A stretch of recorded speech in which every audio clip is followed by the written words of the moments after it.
ጨምሮ የብዙዎች ጥያቄ ነው። መንፈሳዊ ውጊያ ከጀመርን በኋላ ወጣ ገባ ማለት እናበዛለን።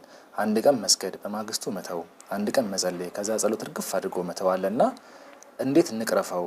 እንዴት ያቋም ሰው ነው? ወጣ ገባ የሚያደርገን የሰይጣን ፈተና ነው ወይስ የኛ ስንፍና ነው ወይስ የእግዚአብሔርን ጣዕም በእውነት አለመረዳት ነው ወይ እንደዚህ የሚያደርገን? በጣም ጥሩ።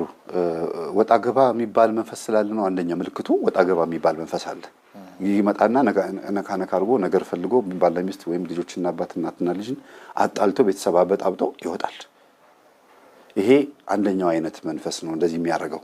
ልክ ጾም ሲመጣ የጥብስ ሽታ ምናምን ከምግብ አንፃር፣ ከዝሙትና ከወሲብ አንፃር ደግሞ ግለ ወሲብ፣ ራስን ማርከስ ምናምን፣ ከአንደበት አንፃር ደግሞ መጥፎ ነገር መናገር፣ እንደዚህ አይነት ነገሮችን አድርጎ የሚሄድ አለ። ሌላው ሁለተኛ ወጣ ገባ የሚያስብለን ደግሞ ይሄ አንድ አቋም እንዳንይዝ መሰረታዊ የሆኑ ነገሮች ላይ እንዳናተኩር የሚያደርገን ደግሞ ነፃ ፈቃዳችንን ተጠቅመን የዘላለም ሕይወትን ማሰብ ስላልቻለን ነው። የዘላለም ሕይወት የሚባለውን ነገር በደንብ ያወቀ ሰው ወጣ ገባ የሚባል ክርስትና የለውም።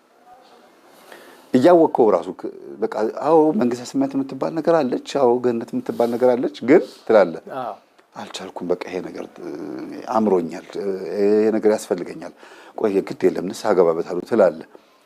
አላወቀውም። የዘላለም ሕይወት ምን እንደሆነ ብታውቀው ኖሮ የዘላለም እሳት የሚባለውን ታውቀው ነበር።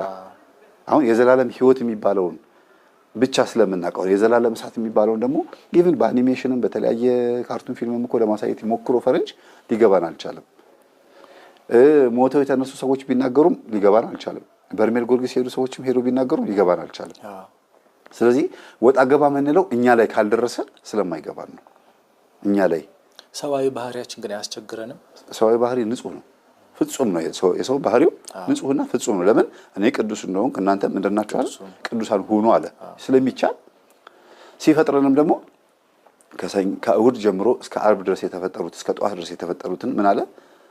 እግዚአብሔር ሰማይና ምድር ፈጠረ፣ አዝርዕትን ፈጠረ፣ መልካም እንደሆነ አያለና ሰውን ፈጠረ እጅግ ብሎ ጨመረበት። እጅግ መልካም እንደሆነ አየ፣ ከምድር አፈርም አበጀው ነው የሚለው።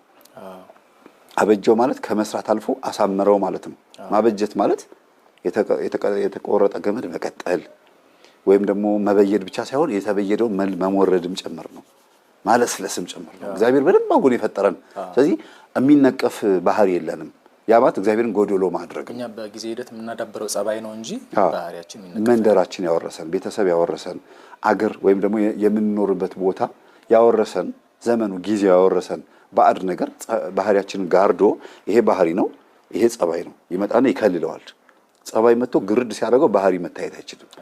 አሁን ምን ሰግደው ምን ጾመው ምን ጸልየው ቃሉን ምን ሰማው ጸባይን ለማንሸራተት ለመጣል ከዛ ባህሪ ግልጥ እንዲል ነው።